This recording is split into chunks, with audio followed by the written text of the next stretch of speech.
પણ ભક્તો, આપણા ભારત દેશના વડાપ્રધાન આદરણીય શ્રી નરેન્દ્રભાઈ મોદી એ પણ કેવું સરસ મજાનું પ્રવચન કરે, એકદમ મીઠડી ભાષામાં, આપણને સાંભળવાની પણ ખૂબ જ મજા આવ્યો.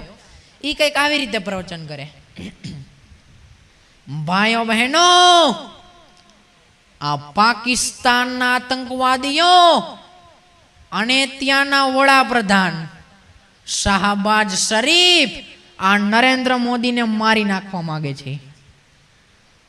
પણ એ લોકોને ખબર નથી કે જો તમે આ નરેન્દ્ર મોદીને મારી નાખશો, જો તમે આ નરેન્દ્ર મોદીને મારી નાખશો તો આમ ભારત માતા એક નરેન્દ્ર મોદી નહીં, આમ ભારત માતા એક નરેન્દ્ર મોદી નહીં પણ આવા 1000 નરેન્દ્ર મોદીને જન્મ આપશે. ભાઈઓ બહેનો,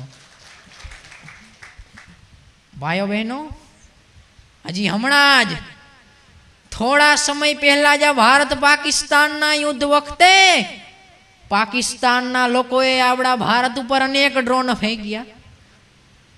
પણ આપણા માટે ગર્વની વાત કે આપણા આર્મી મેનોએ બધા ડ્રોનનો ભંગાર કરી નાખ્યો. ભાઈઓ બહેનો, પછી મને ખબર પડી કે સાલું આ લોકો પાસે ભંગાર સિવાય કશું જ નથી. ભાઈઓ બહેનો, ભાઈઓ બહેનો, હજી હમણાં જ પાકિસ્તાનના વડાપ્રધાન શાહબાજ શરીફ ચીનના વડાપ્રધાન જિનપિંગને એમ કહેતા હતા કે અમારે તો ભારતની બધી જ મિસાઇલ અને બધા ડ્રોનને પાડી દેવો છે.